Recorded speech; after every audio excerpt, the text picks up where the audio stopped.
All right, welcome to the shop, and today we're going to talk about finishing. So this is one of those things that woodworkers just seem to be baffled about sometimes, and I completely understand why. There's a lot of weird names involved and a lot of weird products involved. So what we're going to talk about really is going to be varnishes, wipe-on varnishes, wipe-on polys. What are the difference between these and other types of finishes? So to backtrack for a second, when I first started woodworking years ago, the only thing I knew about was polyurethane. So I'd go to Home Depot, I'd buy a little can of polyurethane, I'd put it on everything. So then I went to forums, woodworking forums, trying to learn more about woodworking. And then along with learning the process, I found out that there were these other types of finishes that people were using. And commonly people would throw out the words shellac, they would say lacquer, they would say poly, and they would say varnish and wipe on varnish a lot. And it seemed a little bit confusing because I would go to the store and I never really saw a lot of products that said wipe on varnish. What does that mean? And how does that really differ from these other products? So hopefully, if you're a new woodworker or you just want to learn more about finishing in general, hopefully this will help demystify a little bit of that process. So here's the way it works. Anything that is a protective clear finish is a varnish. So that means shellac, lacquer, polyurethane, those are all varnishes. Different types of varnishes, but they're all varnishes. And when woodworkers usually refer to a varnish or wipe-on varnish, what they mean is not shellac or not lacquer. Okay, so it's sort of like saying, let's go for a ride, go get in the car, and then you go outside and you get inside your pickup truck and drive away. They mean the truck, right? So it's people use shellac, they use lacquer, and then they use this vague thing called varnish a lot of times. So really, let's talk about that vague varnish word of what that is. So varnishes in that category mean that they have some sort of drying oil in it, like a tung oil or boiled linseed oil. They have resins and they have solvents in it. Resins help for the finish to dry faster, and the solvents help for it to evaporate, and the leftovers evaporate away. So the typical types of drying oils, like I said, are tung oil or a boiled linseed oil is really common. So whenever you go to the store and you see this huge aisle of things, and there are all these different names that are involved, what are you supposed to pick? It's a really hard decision. So the way that I look at it is, how much protection do I want from my product? If you want something that's rock solid, that can get beat up, then you're gonna wanna go something that is a little bit further away from pure oil. The closer you are to a pure oil, then the less protective it's gonna be. So if you apply this, you get a little bit of protection. You go all the way to an epoxy or a pure polyurethane, you get a lot of protection. So then why don't you just go for the most protective finish, right? Well, usually it's because of looks and application. Some people don't like to apply those sorts of products. Also, a lot of people don't necessarily like applying polyurethane or epoxy to it because they think that it has kind of a film, a plasticky look, and it's just not what they're looking for. You'll often hear the term close to the wood finish, close to the wood feel, meaning that whenever I go to touch this, it feels like I'm actually touching the wood and I'm not touching a bar top. You know, you go to your local pub, you sit down at the bar, and everything is this glossy, almost like a plastic film on top, right? A lot of people don't want that.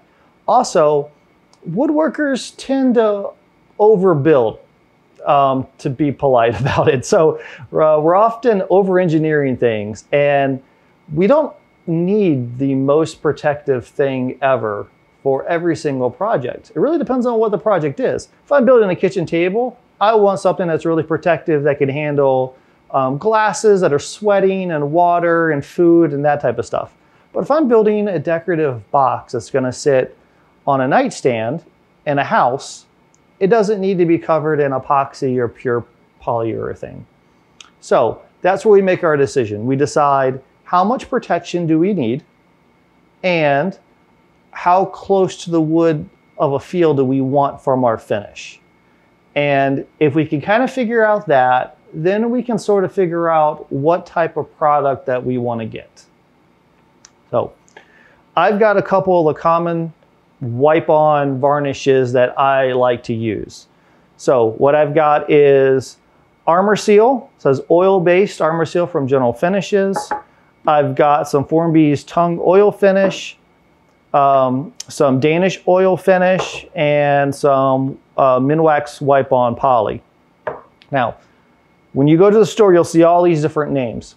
How do you know what is actual oil, what's a varnish, what has resins in it, what has chemicals in it? Well, if you look at the back, it probably won't tell you. It is a purposely vague system when it comes to these manufacturers making these products. So usually if you want to know what's in it, you're going to have to get the MSDS sheet and then take a look at that. But there are a couple ways that you can quickly find out, are you using a pure oil or using something with chemicals or solvents in it? And that is, does it have the word finish in the title? Tung Oil Finish, Danish Oil Finish, or this is oil-based. So that's how you can usually tell. If it has those sorts of words in it and doesn't just say boiled linseed oil or tung oil, then it's probably not the pure thing. Also, you can look at the drying time on the back. So for instance, with Armor Seal here, I know that it dries in about 6 hours in my shop. Or with Wipe-On Poly, it says it dries in 2 to 3 hours. If it's drying in less than 24 hours, it's not pure oil.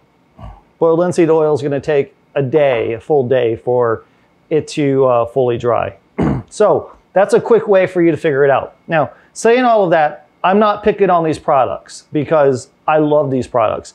Every woodworker has their go-to finish, and mine is Armor Seal. So you'll find that whenever you're building stuff, the more you build stuff, the more you'll find that there's a particular finish that just works for you. You know when you apply it, you know everything about it, you know that you can do a great job with it.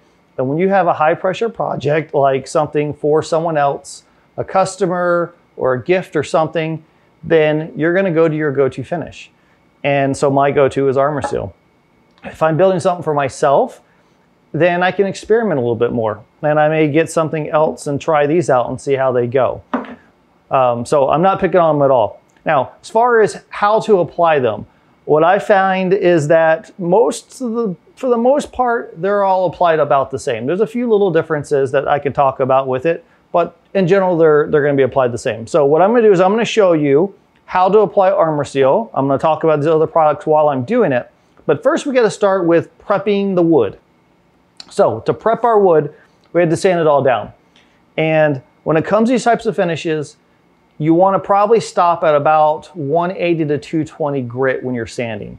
So sand thoroughly, don't skip your sanding, don't try to rush it, but you probably don't wanna go over 220. And that's because these finishes need to penetrate the wood. And while you can sand up to 600 grit and it looks all shiny and it's smooth and everything, you could also be burnishing the wood and closing the pores so that this finish cannot penetrate the grain. You don't want that with this type of stuff. So 180, 220 is good to stop right there. Then what I do is I vacuum everything using a shop vac with a brush attachment to it. What I don't do is compressed air. I know a lot of people do it and they're absolutely great with it. What I find is when I do that, the dust just flies up in the air and then it lands right back down on my work pieces. So I don't do that, I vacuum it. And then after that, I'll take a clean shop rag and I'll wipe it down with mineral spirits. Give it a really good bath of mineral spirits to get everything off.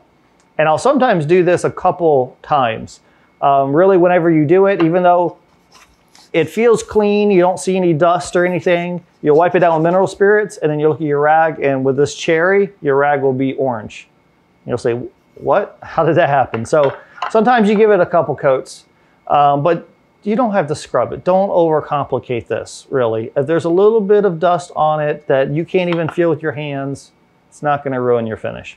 So after that, now we have to prep our materials so that we can apply it. Most of these will say to stir.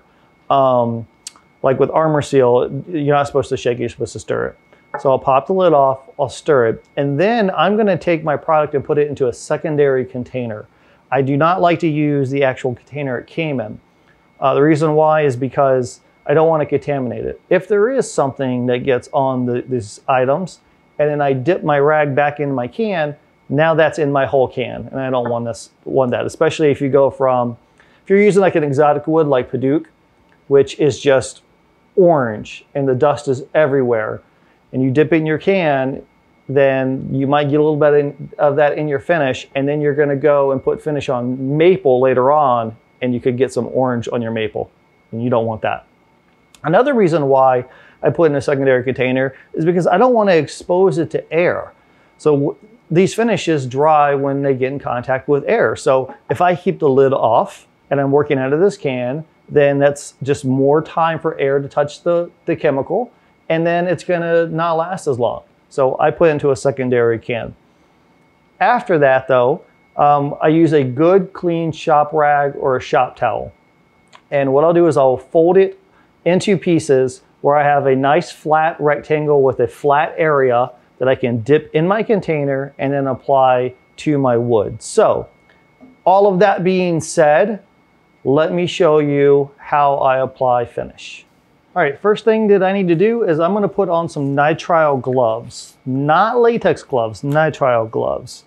Latex will dissolve when you use most of these types of finishes, and you don't want that happening. So get nitrile stuff.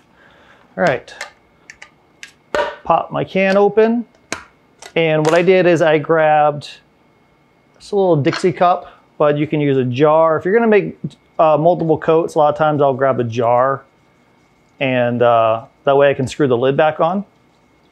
Make sure I stir this up good. If you're using a satin or a semi-gloss, then as you stir, you should see that it gets a little bit cloudier.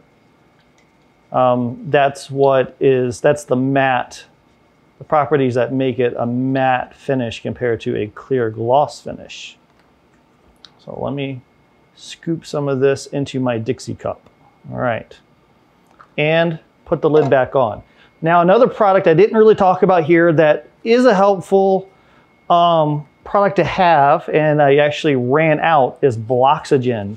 So you can spray some Bloxygen and then put the lid on, and it puts this like thin layer of gas over the top of your finish so that it doesn't dry out as quickly. So now rag. I like to use these just really thick shop paper towels. They work well for me, but if I didn't use this, I'd use a cotton rag. What I do is I'm gonna fold it over, and then I'm gonna fold it over again long ways.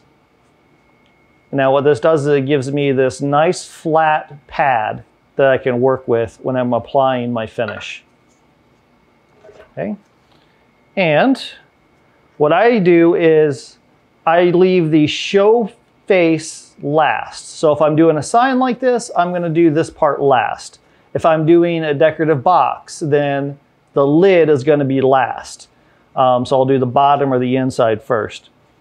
And I'm gonna dip this into my Armor Seal and then start applying it. And how I do this is I go with the grain.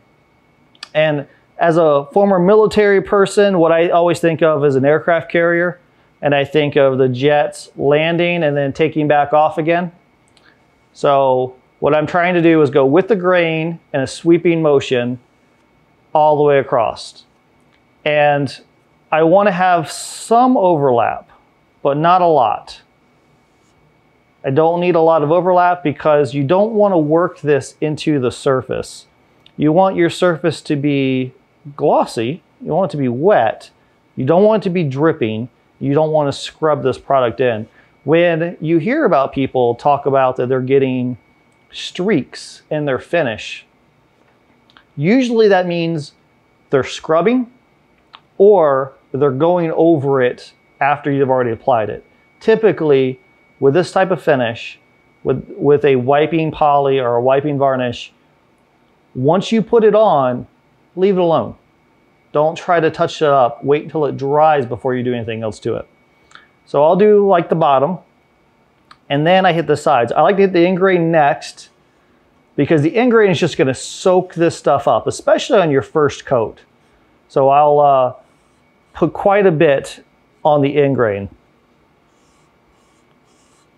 I'll do the other side here too. And make sure it's really coated in the ingrain.